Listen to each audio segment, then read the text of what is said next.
सोमवार की सुबह नए हफ्ते की शुरुआत और बहुत तगड़ा एक्शन पैक्ड वीक हमारे सामने खड़ा हुआ है। सबसे इंपॉर्टेंट इस हफ्ते गुरुवार को आनी है क्रेडिट पॉलिसी, तो उस पर सबकी नजरें होंगी। इस हफ्ते भरपूर प्राइमरी मार्केट्स का एक्शन देखने को मिलेगा। कल से 2 आईपीओस खुलने जा रहे हैं और इस हफ्ते गुरुवार को जो कैम्स और केमकॉन आईपीओस बंद हुए थे उनकी लिस्टिंग की तैयारी हो रही है। इस बीच अनलॉक 4.0 जो इस समय जिसके अंदर हम हैं वो वेडनेसडे को 30 तारीख को खत्म हो रहा है। इस बीच हमें पता चलेगा अनलॉक 5.0 की नई गाइडलाइंस क्या होंगी। और इन सब के बीच में आज एक और इंपॉर्टेंट दिन, क्योंकि आज सुबह 10:30 बजे सुप्रीम कोर्ट में वो ब्याज पर ब्याज मामला, उसके वेवर को लेकर जो सुनवाई चल रही है वो वापस रिज्यूम होती हुई नजर आएगी। और हां, एक और बात, ये सब एक्शन होना है, उस बीच ध्यान रखें ये एक ट्रंकेटेड वीक है, एक छोटा कारोबारी हफ्ता है, क्योंकि फ्राइडे को गांधी जयंती के चलते 2 अक्टूबर होगा, फ्राइडे को गांधी जयंती के चलते मार्केट हॉलिडे है। और टटोलने निकला मैं और खबरें, तो दरअसल वेडनेसडे को ऑटो बिक्री के आंकड़े आने शुरू होंगे। 1 अक्टूबर से, माफ कीजिएगा, थर्सडे से ऑटो बिक्री के आंकड़े आएंगे सितंबर महीने के। और यूएस एक्शन के बीच में ट्रंप साहब और बिडेन साहब के बीच में पहला पब्लिक डिबेट भी कल यानी कि मंगलवार को लाइंड अप है। इतना तगड़ा एक्शन वाला एक छोटा ट्रंकेटेड वीक हमारे सामने। और इस बीच आपने देखा होगा लगातार 6 दिनों के प्रेशर के बाद, सस्टेन्ड सेलिंग के बाद तगड़ा बाउंस बैक हमें फ्राइडे की ट्रेडिंग सेशन में आता हुआ दिखा। 2-2.25% का उछाल आप लोग की स्क्रीन पर, ऑलमोस्ट 250 पॉइंट की मजबूती के साथ भारतीय बाजार बंद होते हुए नजर आए। तो एक तगड़े सेल ऑफ के बाद एक तगड़ा बाउंस बैक का दिन था। बड़ा सवाल लेकिन किस हद तक सस्टेनेबल है ये बाउंस बैक। इन तमाम न्यूज डेवलपमेंट के बीच में डेटा क्या कह रहा है, क्या सिर्फ शॉर्ट कवरिंग हुई थी, किस हद तक ये शॉर्ट कवरिंग और तूल दे सकती है, इस पर करूंगा मैं आगे फोकस। लेकिन पहले संकेत आप लोग की स्क्रीन पर। यूएस में और ये ग्लोबली ऐसा हो रहा है, प्रेशर के बाद बाउंस बैक की तैयारी। तो फ्राइडे को यूएस में भी अच्छा मूव आया, टेक्नोलॉजी शेयर्स ने उस मूव को लीड करा।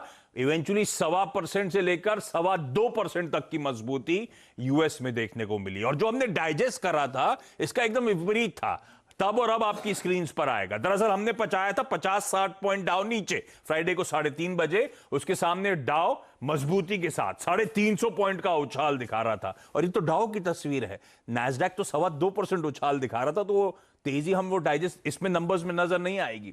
डाउ फ्यूचर्स आज फिर दिखा रहे हैं 100 पॉइंट और मजबूत यूएस मार्केट्स होते हुए नजर आएंगे। तो अगर यूएस के क्यूज हैं तो वहां पे स्मार्ट बाउंस बैक और सस्टेन कर रहा है वो बाउंस बैक, वो इंपॉर्टेंट, क्योंकि आज डाउ फ्यूचर्स मजबूत। लेकिन हां, डॉलर इंडेक्स जहां छोड़ा था हायर लेवल्स पर, उन्हीं हायर लेवल्स पर आज सुबह आपको नजर आएगा। वो देखिए आपकी स्क्रीन पर। तो आजकल नीरज जी बड़ा क्लोजली ट्रैक करते हैं, तो मैंने कहा वो दिखा दिया जाए सामने, उसके बाद नीरज जी से बातचीत होगी। तो ग्लोबली मूड बॉल कैसा है नीरज जी से समझेंगे, वीरू समझाएंगे आपको आज के लिए फिर स्ट्रेटेजाइज कैसे करना है, और हर्षता बताएंगे आज के तमाम इंपॉर्टेंट स्टॉक्स इन न्यूज। लेकिन नीरज जी, ये अच्छा बाउंस बैक, बहुत बढ़िया है। तो अच्छी खबर से शुरुआत की जाए। और बुरी भी है क्या? बुरी भी है, अच्छी भी है, लेकिन अच्छी खबर डला रही है इतना रेड पहन के, लेकिन फिर भी अच्छी खबर। अच्छी खबर ये है कि फाइजर का जो क्लिनिकल ट्रायल है ऑलमोस्ट कंप्लीट, मतलब 3rd फेज पूरा होने वाला है। यस, तो मिड अक्टूबर में वो अनाउंस करेंगे।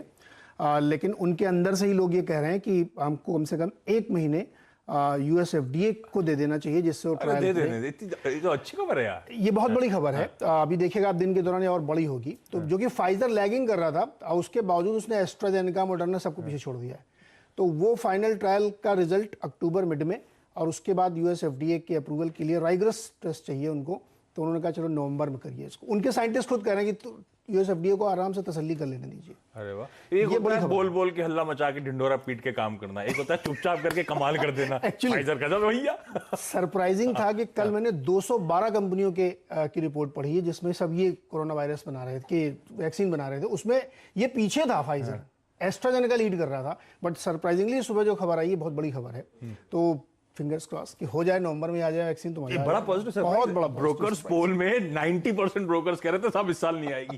तो ये तो बड़ा सरप्राइज हो जाएगा अगर बाकी कुछ आ गया तो, है ना? ये बड़ी खबर, तो इसलिए मैंने कहा ये पहले रखना चाहिए। दूसरी अच्छी खबर ये है कि नैन्सी पेलोसी जो स्पीकर है यूएस की, उन्होंने एग्री कर लिया है कि डेमोक्रेट्स ने एक प्रपोजल बनाया है कोरोना वायरस रिलीफ पैकेज वाला, रिलीफ पैकेज वो दे दिया जाए।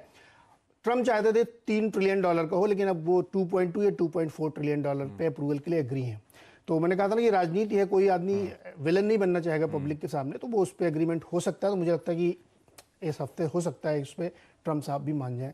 तो ये दो अच्छी खबरें हैं जिसपे मुझे लगता है मार्केट डेफिनेटली रिएक्ट करेगा। इसीलिए आप देखिए कि जितनी तेजी यूएस में दिख रही है उतनी तेजी आप ऑलरेडी फ्राइडे को कर चुके हैं। उसके बावजूद मुझे लगता है कि एसजीएक्स निफ्टी 78 पॉइंट तेजी से दिखा रहा है कि यहाँ पे बढ़ी रहेगी। इसके अलावा एक दो खबरें से, ट्रम्प के खिलाफ एक टैक्स का मामला बन गया है। टिकटॉक पे जो बैन उन्होंने लगाया था उसको एक कोर्ट ने रोक दिया है कि नहीं, इस पे बैन नहीं लगेगा अभी फिलहाल के लिए, आगे और प्रोसीडिंग्स चलेगी। तो ये दो नेगेटिव खबरें आप कह सकते हैं कि गवर्नमेंट के अगेंस्ट में है यूएस के, कि चाइना ने है, और वहाँ की एक चिप कंपनी है चाइना की जिस पे उन्होंने फिर बैन लगा दिया है, तो वो डेली बेसिस पे चल रहे हैं। अब अगर इन्हीं पॉजिटिव खबरों को आप नेगेटिव देख लीजिए, अगर ये नहीं आते हैं, मान लीजिए कोरोना वाला तो खैर देर में आ गया, लेकिन अगर ये इस हफ्ते तक पैकेज वाला डील नहीं हुआ तो मार्केट का थोड़ा सा मूड खराब होगा, क्योंकि बहुत सारे मैन्युफैक्चरिंग डेटा बहुत अच्छे नहीं आए हैं। तो उसकी वजह से लगता है कि थोड़ा सा लोगों को लग रहा है कि पैकेज ज़रूरी है। तो ये दो अच्छी खबरें मुझे लगता है कि यहाँ हमारे भी पैकेज की सुगबुगाहट कुछ शुरू हो गई थी।